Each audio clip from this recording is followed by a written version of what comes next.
The best traders in the world, they're not over-risking. The best traders in the world. Do you think you're better than the best traders in the world? So this video is for one of my subscribers who asked if I could make a video on this topic. So thank you for commenting and subscribing. And here you go.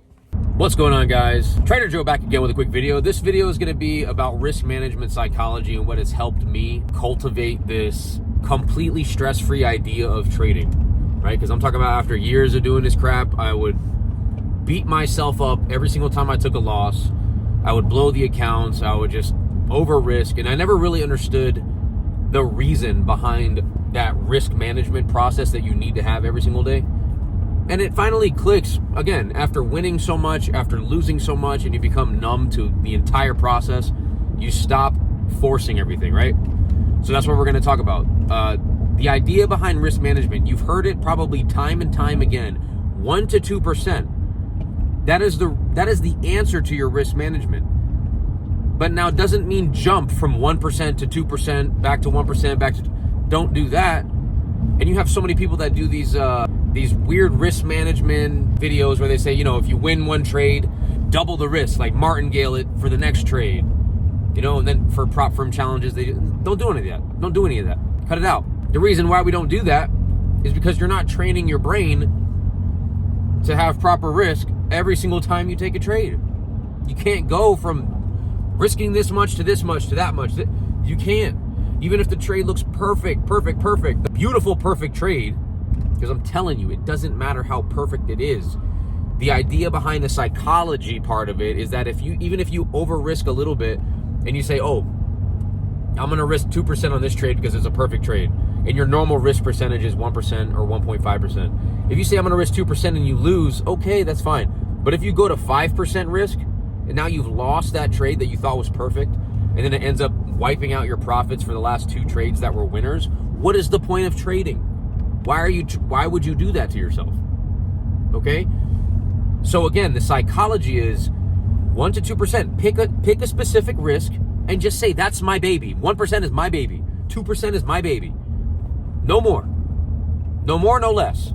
If you're not sure about the trade, risk 0.5%. Don't risk the same amount on a trade that's not that clean of a setup. And I'm going to tell you why. The more that you risk the appropriate amount and you win those trades, the more you are comfortable with taking those trades every single time. Now, even if you lose one of those trades and you use the proper risk, it's not going to hurt so much. You're going to be like, okay, well, I used the proper risk. You should be very, very proud of the risk parameters you have set for yourself.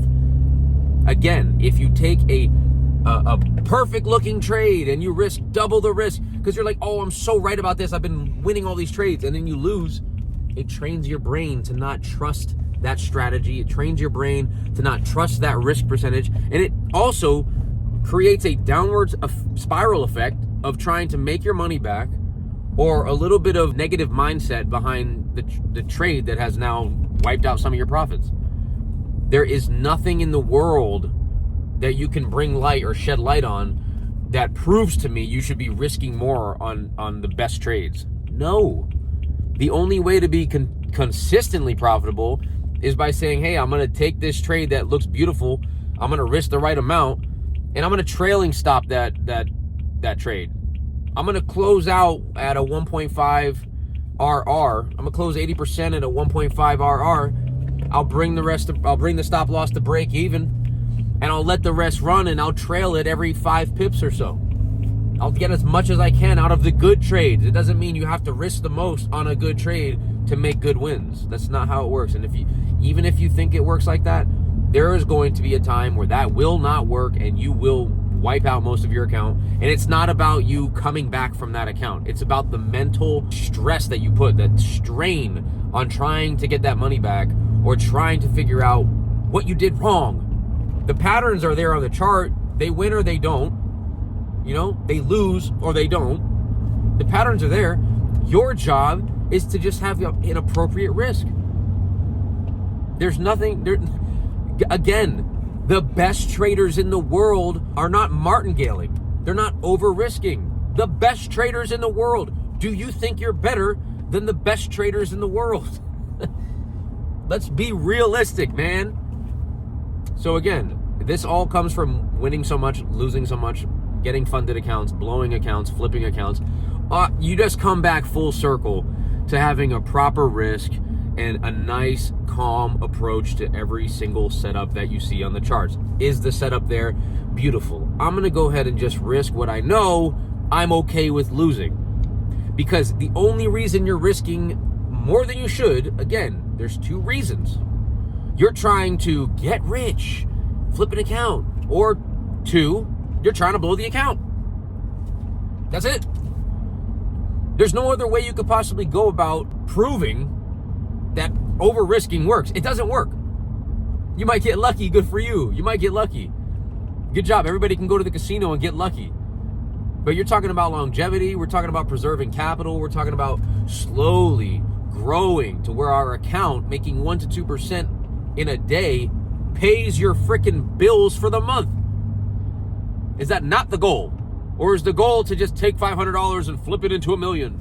Get where I'm going? So the psychology behind that risk management is saying, all right, I'm not going to stress myself out, because that's where all of my stress came from with trading. Again, I try to preach this. The less effort, the less exposure, the simplicity of trading is all in the risk management and only taking the setups that you see that look like they're going to be the high probability setups, the profitable ones. And again, it doesn't matter if you lose those high probability setups. Everybody loses those high probability setups. It's okay. Your job is to not risk more on the high probability setups. Your job is to execute on those high probability setups with proper risk. And again, have a process, right? Because every single time, if you see me post on Instagram, if you're not following me on Instagram, the trades that I set up, I lost a trade today, and it doesn't matter. I used appropriate risk. It didn't matter. Tomorrow's another day, and I may make back. I'll make back probably. I'll make back the money I lost today, and make profit for the week. It's just normal. That's how we do things. That's how a trader lives. You just take the trades that you see, you execute. You never get scared of executing. All right? You never over risk on those high probability trades. And we just continue on to the next day. So when we pull up to our 1.5 or 2 RR, whatever it is that your strategy is, when you get to that take profit, that first take profit, close out 80%. Close the whole thing if you want. Who cares? As long as you're taking high probability setups and you're making more than you're risking, it's fine.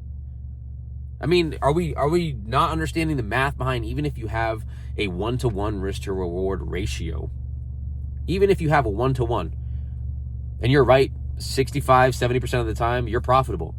Stop thinking about how much you have to grow the account.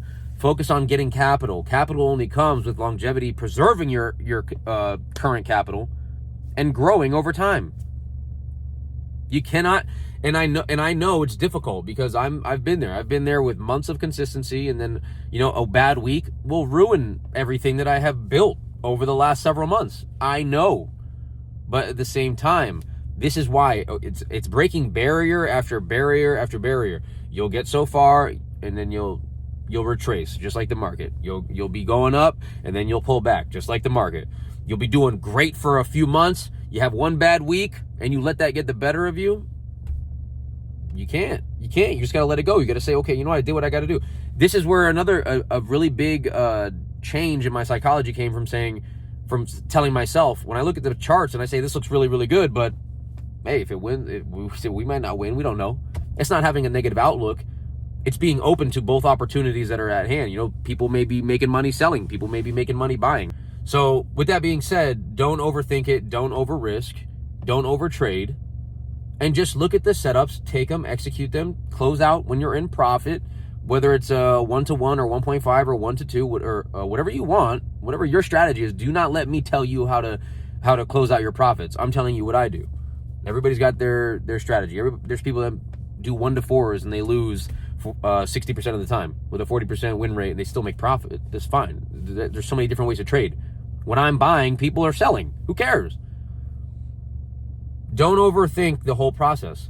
You are going to save yourself a lot of stress, a lot of money, and a lot of time when it comes to learning this stuff, if you can understand the one simple fact is that you have to start off with proper risk when you're getting into this game. Now, again, It's like saying, don't touch this, you know, don't touch that. When you tell a child, don't touch that, and they got to touch it, you're going to do it. You're going to be like, this trade looks so perfect, man. I'm going to freaking blow the entire account, or I'm going to make double what the account is. So you do you, boo-boo, right? You do you. But at the same time, just take it for what it is. Take it with a grain of salt, and take it as advice. Anyways, stay blessed, stay safe. I'm going to go ahead and get in the gym here. Later.